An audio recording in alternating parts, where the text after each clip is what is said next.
This is your Weather Extreme video for Saturday, November the 14th. I'm meteorologist Brian Peters. Thanks for tuning in.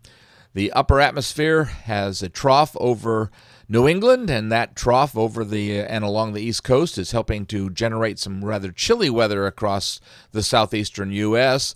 At the surface, we can see that we have a surface high pressure that's allowing the winds to drop off, and with clear skies, we're getting a little radiational cooling. I think we'll have a similar pattern for tomorrow morning, so expect another chilly morning as we get up and head out for our activities on Sunday.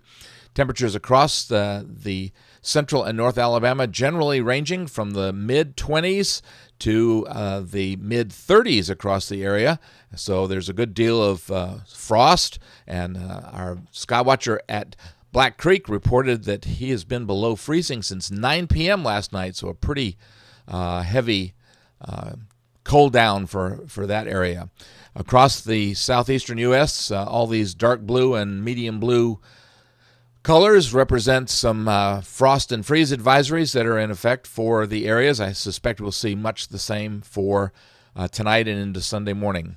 QPF, the quantitative precipitation forecast, is indicating that the heaviest rain is going to be off to our northwest primarily, but it's putting a pretty good gradient from about 1.5 inches to about a half inch from northwest to southeast across Alabama. Most of that rain expected to come late Tuesday and into Wednesday with the passage of a cold front. Storm Prediction Center has no areas of severe weather outlooked for day one. Day two stays the same way with just some thunderstorms outlooked on the west coast and over Texas and New Mexico.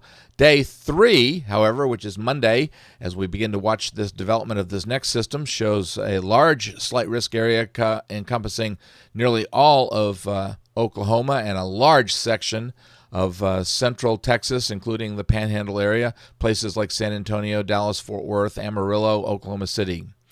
And for day four, there is a risk over East Texas, a large part of Louisiana, the southeast corner of Oklahoma, and the southwest corner of Louisiana.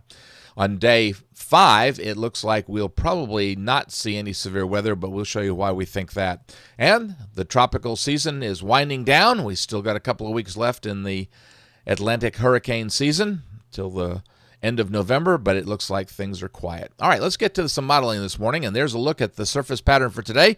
Large high pressure, 1031 millibars over the southeastern U.S., and on Sunday that slides a little further to the east, but doesn't lose much strength as it's still a 1030 millibar high.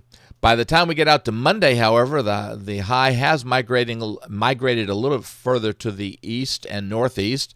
And in the upper atmosphere, we're under an upper level ridge, but we are watching this pretty stout trough that's coming across the Rocky Mountains.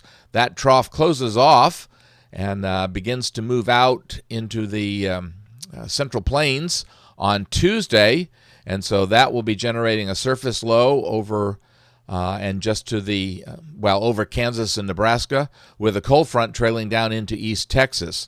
By the time we get to Wednesday, that closed low has moved out into Missouri, and the cold front has moved into Alabama, but the surface low has moved nearly northeast into extreme south-central Canada, just to the northwest of Lake Superior.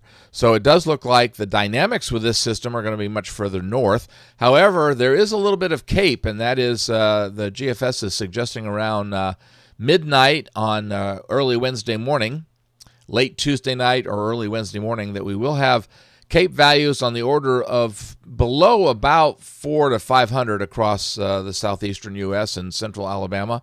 But it looks like that could be enough that we may hear some peals of thunder. But it looks like the severe weather threat, at least for now, is certainly minimal.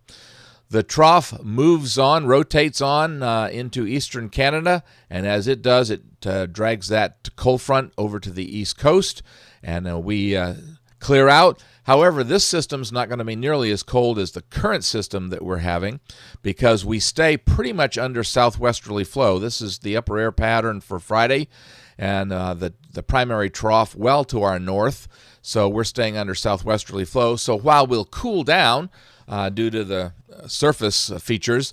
We're not going to get extremely cold. It looks like probably highs in the 60s and lows in the 40s. That trough begins to rotate into the western Great Lakes area on Saturday.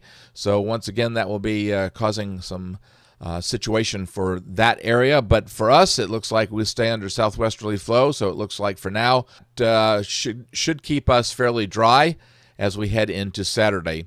Looking out into voodoo country, the bottom line is we have another major system around the 23rd, 24th of November, and that could also drop us back with some pretty cold temperatures. Well, that'll do it for the Weather Xtreme video for this morning. I expect to have the next one posted first thing on Sunday morning, at least by 8 a.m. or so. In the meantime, stay tuned to the blog for notes on Alabama's ever-changing weather pattern. I'm meteorologist Brian Peters. Have a great day and Godspeed.